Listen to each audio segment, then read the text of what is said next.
नमस्कार, नवीन न्यूज में आपका स्वागत है। बंगाल तृणमूल कांग्रेस के सांसद शत्रुघ्न सिन्हा ने बांकीपुर विधानसभा उपचुनाव में प्रशांत किशोर की जीत को बिहार की राजनीति में अंधेरे के बीच उम्मीद की किरण बताया है।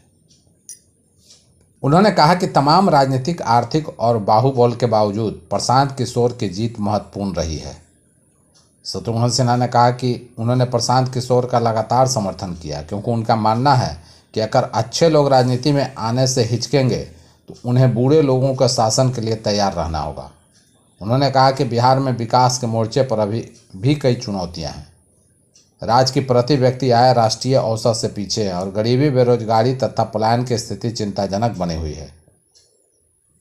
नीट पेपर लीक और छात्रों पर कथित पुलिस कार्रवाई को लेकर तेजस्वी यादव ने सरकार के खिलाफ मोर्चा खोल रखा है।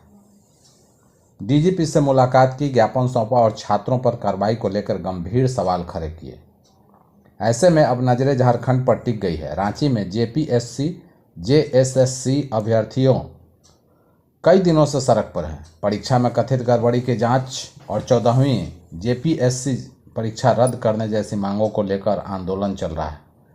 छात्र भूख हड़ताल तक कर रहे हैं, लेकिन तेजस्वी यादव की ओर से इस आंदोलन पर अब तक कोई बड़ा सार्वजनिक बयान सामने नहीं आया। यही चुप्पी अब राजनीतिक सवाल बन गई है।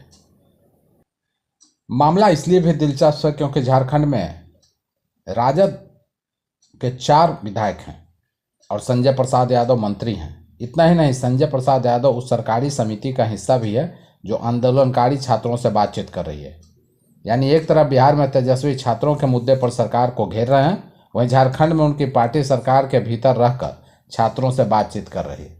ऐसे में सवाल उठना स्वाभाविक है कि क्या सत्ता की मजबूरियां छात्र राजनीति की आवाज़ को धीमा कर देती है या फिर तेजस्वी झारखंड के मामले में किसी बड़े राजनीतिक फैसले का इंतजार कर रहे हैं। पटना विश्वविद्यालय का दीक्षांत समारोह पटना विमेंस कॉलेज के मदर वेरोनिका ऑडिटोरियम में आयोजित किया गया। इस भव्य कार्यक्रम में पीजी सत्र 2023-25 के मेधावी विद्यार्थियों और पीएचडी शोधार्थियों की डिग्रियां प्रदान की गई। हालांकि समारोह के दौरान उस समय स्थिति तनावपूर्ण हो गई जब डिग्री वितरण प्रक्रिया से असंतुष्ट छात्रों ने विरोध प्रदर्शन शुरू कर दिया। छात्रों के हंगामे और नारेबाजी के कारण कार्यक्रम की गरिमा प्रभावित हुई, जिससे मुख्य अतिथि के रूप में मौजूद राज्यपाल सह कुलाधिपति सैयद अता हसनैन को अपना संबोधन दिए बिना ही बीच में कार्यक्रम से वापस लौटना पड़ा। समारोह के दौरान कुछ छात्र इस बात से नाराज हो गए कि उन्हें मंच पर बुलाकर डिग्री नहीं दी जा रही है। छात्र लगातार मंच पर ही उपाधि देने की मांग को लेकर अड़ गए।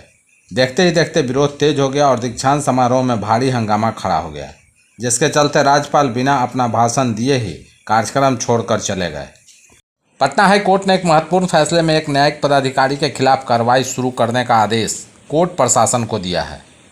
निचली अदालत में बतौर अपर सत्र न्यायाधीश के रूप में पदस्थापित एक न्यायिक पदाधिकारी को एक अभियुक्त को बेल दिया था। उन्होंने दीघा थाना में दर्ज एक मामले के आरोपी धर्मेंद्र कुमार को पीड़ित की गंभीर इंजरी रिपोर्ट होने के बावजूद नियमित जमानत दे दी थी। कोर्ट ने इससे संबंधित रिकॉर्ड चीफ जस्टिस के पास भेजने का आदेश दिया है। न्यायमूर्ति संदीप कुमार ने श्याम सुंदरी देवी की ओर से दायर जमानत रद्द करने के लिए याचिका को मंजूर करते हुए फैसला सुनाया है। कोर्ट ने 43 पन्ने के फैसले में कहा कि जिन तथ्यों के आधार पर जमानत दी गई वे सभी तथ्य चार्जशीट में संधारित पीड़ित मुकेश की इंजरी रिपोर्ट के विपरीत हैं। इंजरी को पीएमसीएच के चिकित्सकों ने गंभीर प्रकृति का माना है।